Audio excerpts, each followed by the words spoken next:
God Save the Wine, siamo a Roma e abbiamo portato tante particolarità stasera e c'è un territorio a cui siamo molto legati, che è quello di Chiusi, che molti non conoscono, ma è raggiungibile anche col Frecciarossa, o lo sarà di nuovo nonostante il Covid, e quindi veramente a metà strada fra Roma e Firenze, quasi più vicino a Roma che a Firenze. Quindi proprio per questo abbiamo portato, per spingere a visitare questo bellissimo posto della Toscana, sconosciutissimo la maggior parte dei toscani, quindi veramente, tant'è che noi abbiamo assaggiato uno dei più buoni Chardonnay che abbiamo assaggiato negli ultimi anni, quello di David, che ci ha portato una grandissima Magnum del 2015, in attesa di assaggiare le nuove annate che dalla 2020. L'Ibis è una riserva Chardonnay 2015, fa un anno di barrique e 3 anni di affinamento in bottiglia Magnum. È veramente sorprendente per capire come questa zona, che fra laghi, fiumi, riesce a dare ai bianchi una sensazione particolare. Di rossi, ma che riesce a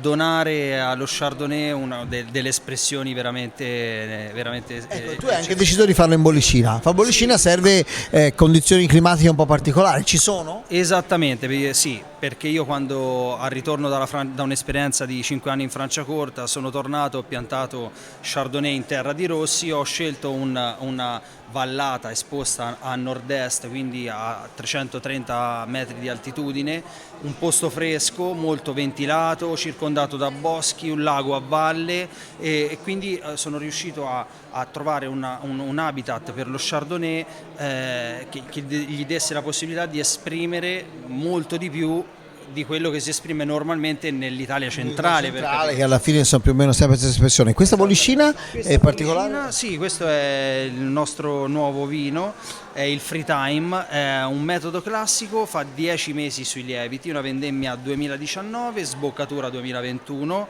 è un prodotto senza aggiunta di solfiti in sboccatura, quindi viene solo messo un po' di solforosa durante la vinificazione e non viene riaggiunta poi questa freschezza, questa immediatezza deriva proprio da questo tipo di lavorazione, eccetera. Questa etichetta nuova è nuova ora, c'ha una storia dietro particolare? Sì, è nuova perché io cercavo un prodotto, cioè ho voluto fare un prodotto fresco, giovane, che piacesse ai ragazzi, alle ragazze, quindi un prodotto non, diciamo, tra virgolette, in questo momento anche, perché c'è tutti voglia di leggerezza, quindi free time per tutti, quindi leggerezza per tutti, e la mia compagna mi ha gentilmente aiutato nella costruzione di questa etichetta, quindi insomma ha dato il suo tocco di eleganza, di freschezza, appunto di spensieratezza. Comunque vai, te la porti dietro, quindi anche qua ce l'hai con te ed è una grande. Comunque davvero questo vino, l'etichetta alla fine lo incarna benissimo, fresco, leggero, saporito, sapido, per niente banale. Grazie mille Davide. Grazie. Ma a proposito di leggerezza e di cose non banali, Giulia, tu che ci hai aiutato a capire questo territorio, a casa tua, perché veniamo qua giù, andiamo da Davide, andiamo a mangiare il brustico sul lago, certo. Però dove dormiamo? Dormite alla Residenza dei Ricci, residenza storica che si trova appunto nel centro storico di Chiusi, e ti piacerebbe perché dietro c'è un ettaro di giardino all'italiana con del pergolato di viti, quindi di vigna, ovviamente antichissima perché c'ha ovviamente dei tralicci grandi così, quindi sono belli grossi. Sì, c'è una storia, quindi una residenza storica, ma anche una storia anche in questo bellissimo giardino all'italiana, dove venirsi a rilassare e magari appunto berci un bicchiere di vino nel giardino e magari gustarsi anche un dolcino, visto che abbiamo la chicca e avere una maître pâtissier chocolatier, e quindi la mattina è un vero degustato purtroppo per il nostro fisico, ma sono dolcetti favolosi, sia la cioccolata che la colazione.